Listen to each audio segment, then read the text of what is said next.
이 자리에 오신 여러분들을 사랑하고 축복합니다. 오늘은 마태복음 2장 1절부터 12절까지의 말씀으로 동방박사들의 경배라는 제목으로 은혜를 깨닫고자 합니다. 마태가 들려주는 예수님의 탄생 이야기는 1장과 2장에 걸쳐서 보도하고 있습니다. 어제 새벽예배 설교에서도 말씀을 드렸지만 1장은 예수님의 혈통에 대한 탄생 이야기, 2장은 예수님이 태어나신 장소에 대한 탄생 이야기, 이렇게 나뉘어 설명함을 말씀을 드렸습니다. 2장도 1장과 마찬가지로 유대인들이 교회를 향하여 공격했을 적에 변증하는 성격을 가지고 있습니다. 예수님은 나사렛 출신입니다. 그런데 다윗의 자손, 메시아는 반드시 다윗의 동네인 베들레헴 출신이어야 하기 때문입니다. 그런 이유에서 2장의 탄생 이야기는 지리적 변증이라고 불리기도 합니다. 하지만 어제 1장의 그리스도의 탄생 이야기를 통해서도 살펴보았지만 마태는 예수님의 이야기를 통해 변증만 하지는 않습니다. 교회들에게 던지려고 하는 분명한 메시지도 있었습니다. 좀 더 분명하게는 예수님께서 유대인의 왕이시고 하나님이 구원 역사 성취를 위해서 일하시고 있다라는 사실을 분명하게 전해주려고 했습니다. 그래서 오늘의 본문인 2장 1절에서 12절까지의 말씀에도 성취 인용문이 등장합니다. 그런데 2장의 내용은 그 깊이와 구약의 메시지를 더욱 뚜렷하고 선명하게 드러낸다라는 점에서 1장의 메시지를 이어감과 동시에 강화한다는 특징이 있습니다. 많은 분들이 아시다시피 오늘의 본문은 헤롯 왕 7위 시기에 예수님이 베들레헴에서 태어나셨다라는 보도로 시작됩니다. 이때 동방으로부터 박사들이 등장합니다. 이 박사들은 대한성서공회에서 제공하는 각주를 보시게 되면 점성가들이라고 번역된 것을 보실 수 있습니다. 별을 보고 탐구하고 점을 치는 점성술사를 의미합니다. 헬라어로 마고스라고 부르는데 이 마고스는 왕에게 조언하는 일을 하는 중요한 역할을 담당했던 제사장들, 학자들을 지칭합니다. 외국의 왕을 대표하는 고위 관계자인 셈이죠. 이 자들이 예루살렘에 와서 헤롯에게 이야기를 합니다. 유대인의 왕으로 나신 이가 어디 계시냐? 우리가 동방에서 그의 별을 보고 그에게 경배하러 왔다. 이 말을 듣고 헤롯 왕과 신하들이 두려워하며 소동을 벌입니다. 이로 인해 구약의 선지자들은 어떻게 메시아가 태어났는지를 예언했는지를 대제사장과 서기관들을 통해서 유추하고 두 번째 성취 인용문이 등장하는 2장 5절 6절에서 베들레헴인 것을 추측을 합니다. 헤롯은 동방박사들에게 그 위치를 알려주고 동방박사들은 이를 듣고 베들레헴으로 가게 됩니다. 이후 그들은 별을 보고 집에 들어가 예수님께 보배합을 열어 황금, 유향, 모략을 예물로 드리고 고국으로 돌아가게 됩니다. 이 이야기는 성탄절을 제외하면 우리가 크게 묵상하지 않는 말씀이긴 합니다만 마태가 이 본문을 통해 전하려고 하는 메시지를 살펴본다면 우리는 그 의미를 계속해서 되새겨야 함을 느낄 수가 있습니다. 먼저 지리적 변증에 대한 문제는 2장 13절 이하에서 설명하기 때문에 오늘은 마태가 교회에게 전하려고 하는 메시지가 무엇인지를 주로 살펴보려고 합니다. 우선 마태복음의 주요 독자들이 유대 그리스도인이라는 점을 우리가 기억할 필요가 있습니다. 유대 그리스도인들은 구약 성경을 잘 알았고 구약의 예언자들이 유대인의 왕, 메시아를 예언했다는 사실을 잘 알고 있었습니다. 그런 이유에서 마태는 구약 성경이 지시하는 대상은 예수 그리스도뿐이라는 것을 말하고자 했고, 예수님이 분명히 유대인의 왕이라는 것을 밝히고자 했습니다. 그래서 유대 그리스도인들로 하여금 예수님에 대한 믿음이 더욱 견고해지기를 바랬습니다. 그렇다면 마태는 동방박사 이야기를 어떻게 전해주었던 것일까요? 우리는 동방박사 이야기가 세 가지의 구약성경 본문이 긴밀하게 엮여있고 하나님이 성취하셨다는 사실을 볼 필요가 있습니다. 첫째로 동방박사들이 등장했다는 점에서 민수기의 발락 이야기를 떠올리게 합니다. 이 이야기에서 중요한 요소 중 하나를 뽑으라고 한다면 별입니다. 별과 관련된 구약 이야기 중에 유명한 것이 발람이 이스라엘에게 예언하는 장면입니다. 이때 발락 왕은 이스라엘을 저주하기 위해 발람에게 뇌물을 주며 저주 신탁을 요청합니다. 그런데 선지자 발람은 하나님이 주신 예언대로 그대로 신탁을 하게 되는데 그 신탁은 오직 축복뿐이었습니다. 그런데 그 축복 가운데 이런 예언을 합니다. 민수기 24장 17절을 보게 되면 한 별이 야곱에게서 나오며 한 규가 이스라엘에게서 일어난다라고 보도를 합니다. 아마도 마태는 이 예언을 예수님의 탄생 때 성취되었다라고 이해하고 그렇게 전해주었던 것 같습니다. 실제로 발람의 출신지는 동방 출신이었는데 헬라어로 기록된 구약 성경인 70인역 성경에서 발람의 출신지를 동방에서부터 온 선지자라고 소개를 합니다.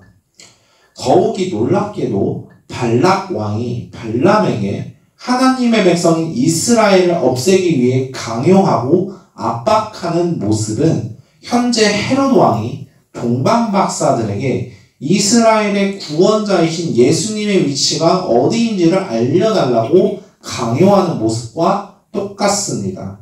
하나님은 이 모습을 성취하신 것이죠. 둘째로 동방 박사 이야기는 솔로몬과 스바 여왕 이야기를 떠올리게 합니다. 열왕기상 10장을 보게 되면 스바라는 나라의 여왕이 다윗의 자손인 솔로몬을 보기 위해 예루살렘에 방문하는 장면이 나옵니다. 스바 여왕은 솔로몬을 보고서 향품과 금, 보석을 바치게 됩니다.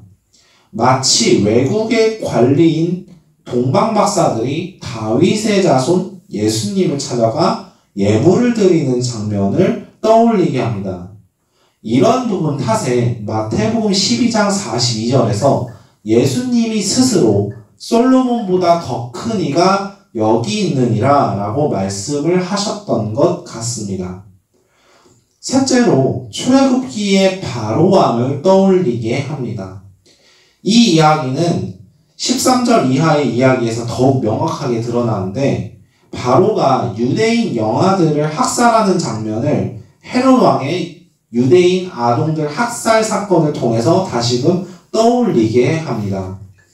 오늘은 왜 3절에서 헤롯과 온 예루살렘이 소돔을 버렸는지에 대한 부분만 살펴보겠습니다.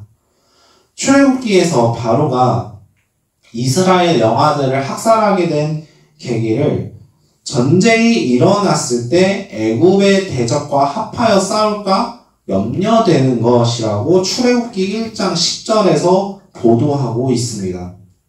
그렇다면 왜 바로는 이스라엘 백성들이 애굽과 대적하는 세력과 결탁할 것이라고 생각했던 것일까요? 요세푸스라는 유대인 역사가에 따르면 애굽을 꺾고 이스라엘을 높이도록 예정된 한 아이의 출생에 대한 경고를 받았고 그 결과 바로와 애굽인이 두려워해서 영아 살해 정책을 펴게 되었다라고 설명을 합니다. 이런 이야기를 고려했을 때 마태복음 2장 3절에서 소동했다라는 표현은 바로 왕의 모습과 헤롯 왕의 모습이 굉장히 흡사하다라는 사실을 발견할 수가 있습니다. 더욱이 헤롯 왕이 현재 이스라엘을 치리하고 있는 왕이라는 점에서 누가 참된 왕인가를 대조시키고 있다는 사실을 우리가 알 수가 있습니다.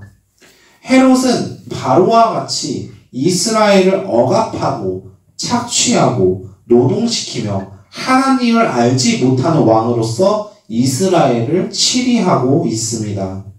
그런 이유에서 헤롯 왕은 진정한 이스라엘의 주인이 아닙니다. 만약 헤롯 왕을 이스라엘의 왕으로서 모시는 자들이 있다면 그들은 하나님의 백성이 아닌 것입니다.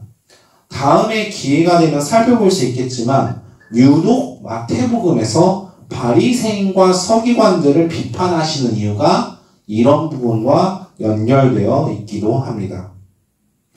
이런 세 가지 구약 이야기들이 동방박사 이야기 속에 녹아있는 모습을 유대 그리스도인들이 읽으면서 분명히 한 가지를 깨달았을 것입니다.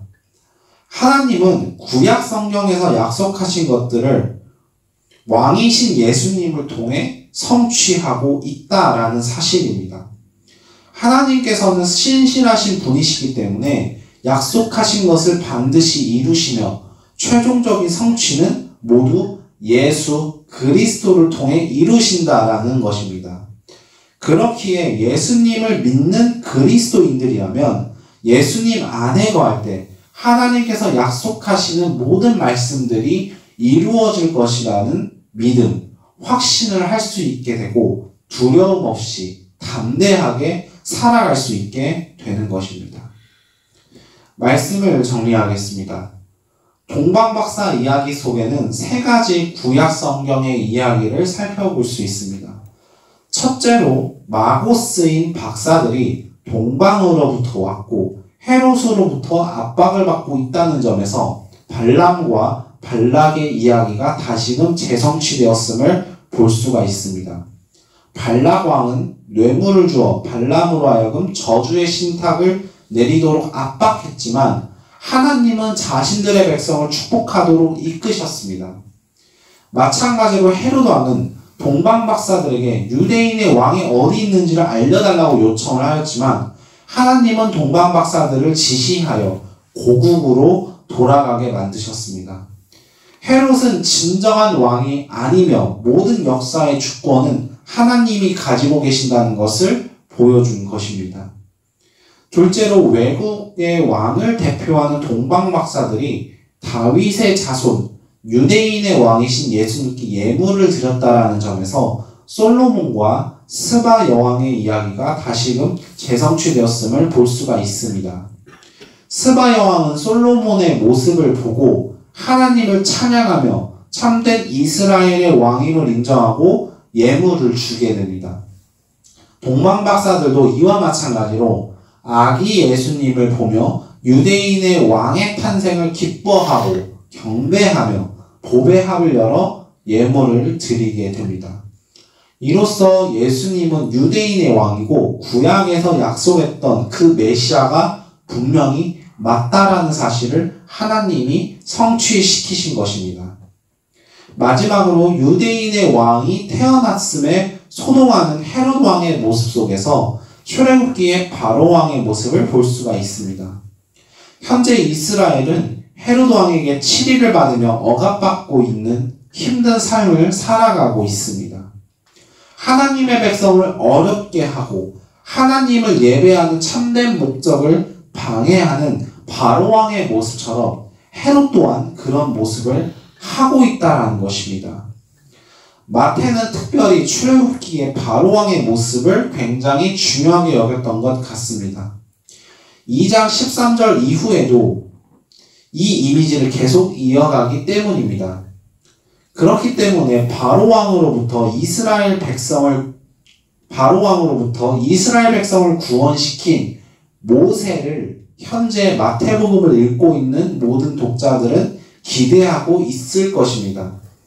헤롯 왕으로부터 이스라엘을 누가 구원시킬 것인가? 모세와 같은 이가 과연 누구인가? 마태는 그것을 예수님이라고 이야기하면서 13절 이하에서 예수님의 피신 이야기와 모세의 피신 이야기를 오버랩 시킵니다.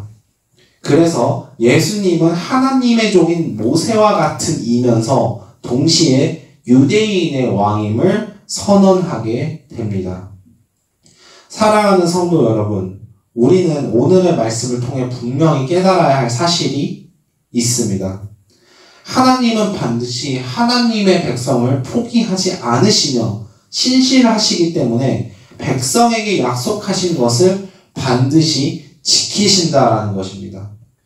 구약 성경에서 예언했던 메시아의 탄생은 현재 성취되었고, 구약에서 엿볼 수 있었던 메시아의 모습은 동방박사 이야기로부터 점차 선명하게 보이기 시작합니다. 하나님은 자기 백성을 구원시키시기 위해 자신의 아들을 세우셨고, 그 아들이 바로 유대인의 왕 예수님이심을 분명히 우리에게 알려주셨습니다. 우리가 예수 그리스도 안에 있을 때 하나님은 계속해서 우리에게 약속하신 것을 이루실 것입니다. 주님, 언제 이루어 주실 것인가요? 라는 물음이 아니라 이루어질 것을 내가 주님 안에서 믿습니다 라는 믿음, 고백으로 나아가야 할 줄로 믿습니다. 오늘의 말씀을 통해 그 믿음이 더욱 견고해지는 하루가 되시기를 주님의 이름으로 축복합니다.